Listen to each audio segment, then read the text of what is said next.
The Microsoft-Activision Blizzard King merger for $70 billion might be getting cancelled, as it is official now. The United States FTC has filed a lawsuit to block Microsoft's acquisition, reported by the Washington Post. So I posted a short around a week ago talking about how it was rumored that the FTC would be filing a lawsuit to block this acquisition, but at that moment in time it hadn't been confirmed. But now it is confirmed, and this is very shocking. This could mean that the lawsuit will end up falling completely through. Let me know in the comment section down below, what do you think is going to happen? I'm sure the FTC wouldn't bring this to court if they didn't feel like they had a case. It's probably been a complete emotional roller coaster for all developers working on Call of Duty and the other Activision Blizzard titles over the past year, as just over a year ago now, of course, there were a bunch of misconduct lawsuits filed against Activision. Soon after that, the news broke that Microsoft would be acquiring the company, so I guess it gave a lot of developers hope that the poor work environments might be changing.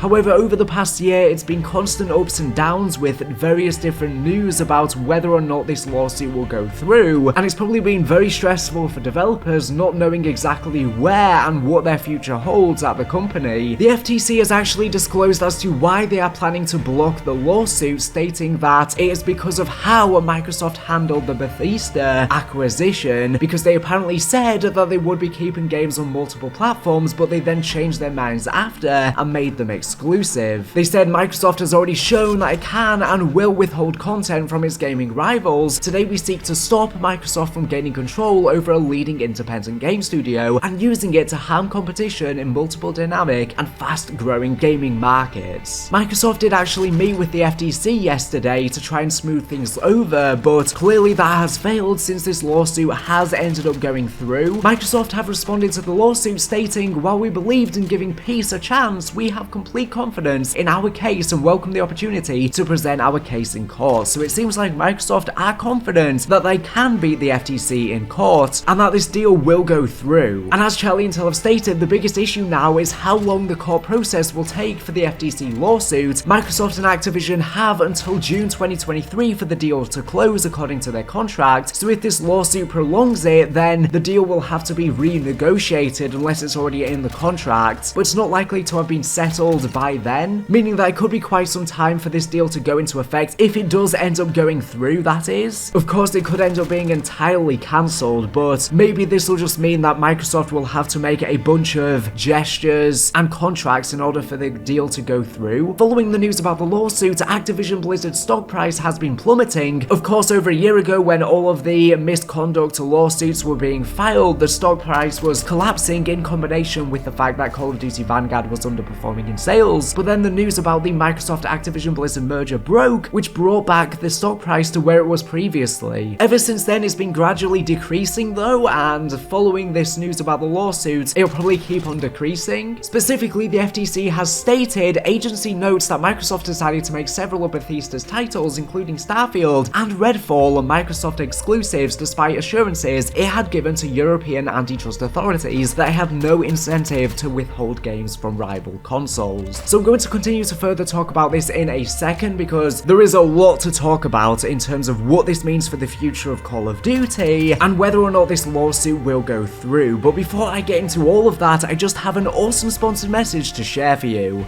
This video has been kindly sponsored by quiz.com. Play thousands of free quizzes, challenge your friends on any device, use phones or tablets as controllers, and compete in multiple question types. It's stream friendly too for content creators. Quiz.com is the perfect tool for events and classrooms. Create your own or choose amongst the thousands of ready-made quizzes. In comparison to Kahoot, which I'm sure you've heard of and likely used before, since it's very popular amongst schools and even in workplaces, Quiz.com trumps because contrastingly, all question types are free. Why use Kahoot when Quiz.com is more fun and free? So what are you waiting for? Start having fun and check it out via the link in the description. Now you can enjoy an overview of how the site works. Quiz.com.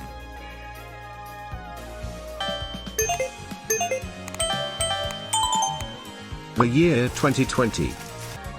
Who performed at the 2020 Super Bowl halftime show?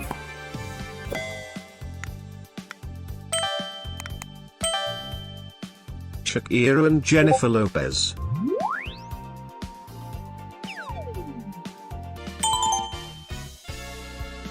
Name the artist. What is the name of this surrealist painter?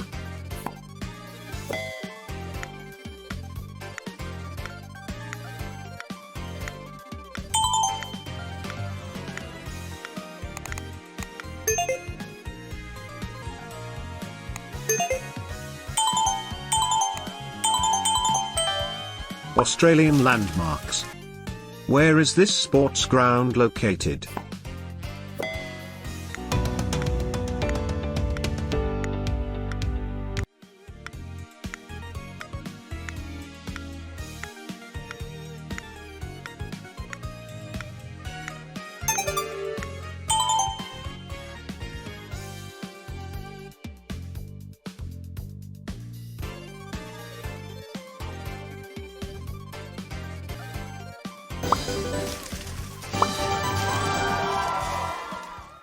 So bringing it back to the subject of this video, a lot of people have been saying in regards to this lawsuit that this makes absolutely no sense. Sony have to be in the back pockets of the FTC because, for example, Microsoft of course own the rights to Minecraft and they have decided to keep it on all platforms, despite the fact that they could have made it exclusive. And I think the reason for that is because Minecraft is such a household name, just like Call of Duty. Microsoft don't have any incentive to make it exclusive because the money they make from having it across all of the platforms makes up and far exceeds any money they could make from having it be exclusive. But you have to bear in mind that Microsoft's acquisition of Activision Blizzard isn't just about Call of Duty. Yes, that's the biggest title they own, but it's mainly about the King library. Of course, they own a bunch of mobile games such as Candy Crush that make an absolute ridiculous amount of money, and they own a bunch more games than just Call of Duty. So whilst they are not likely to make Call of Duty exclusive to Xbox, in terms of a lot of the other franchises that Activision Blizzard own, they probably will want to make some of them exclusive and exclusive to the Xbox Game Pass. If you are unaware, prior to this lawsuit being filed, Microsoft have actually came out and they've offered Nintendo a 10-year agreement to bring all new Call of Duty games over to the Nintendo Switch. I don't know how exactly they're going to get this working since obviously the hardware and the engine isn't up to par. They'll probably get an external studio to port the mainline Call of Duties over to Nintendo Switch,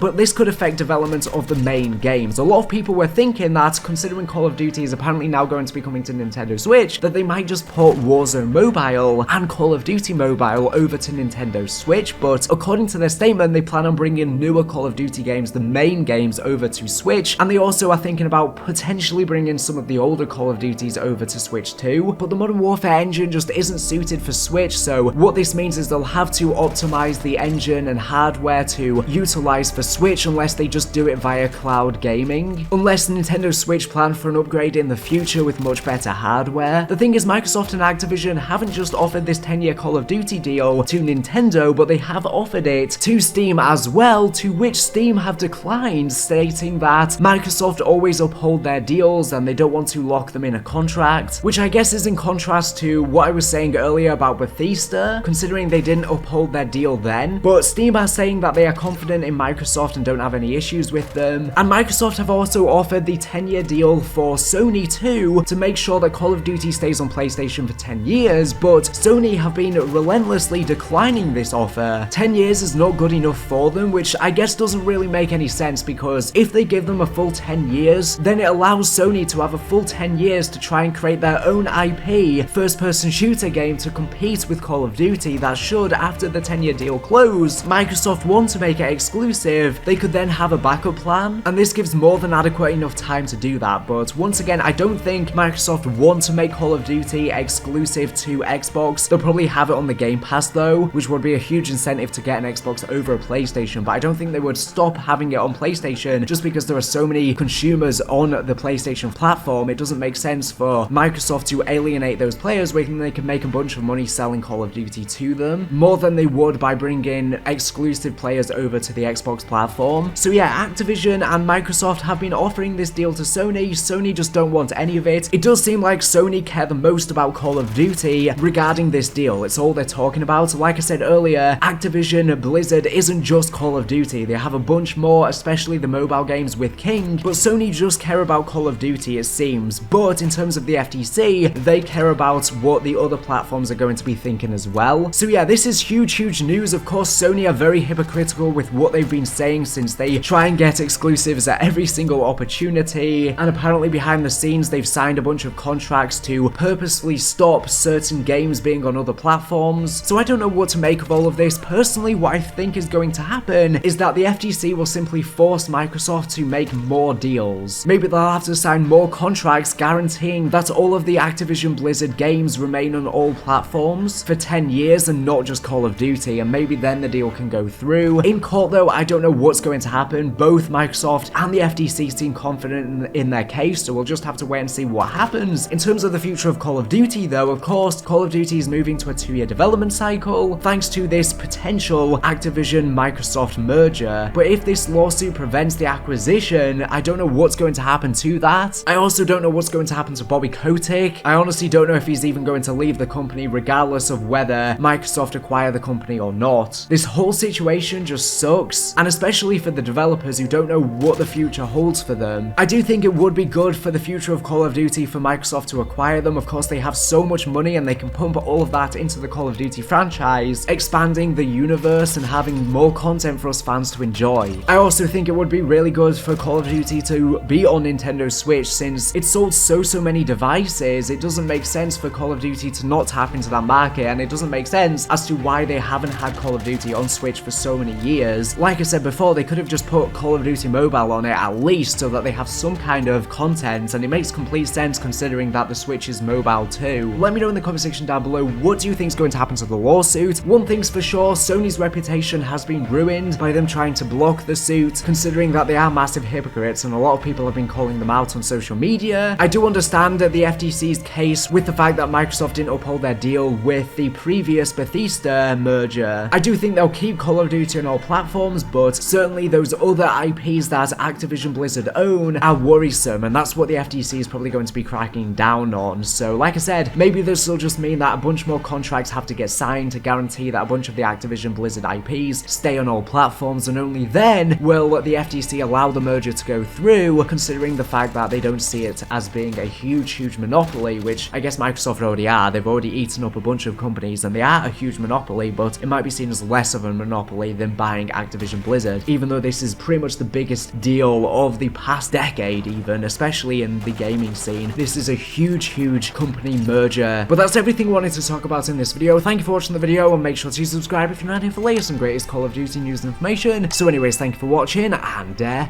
bye.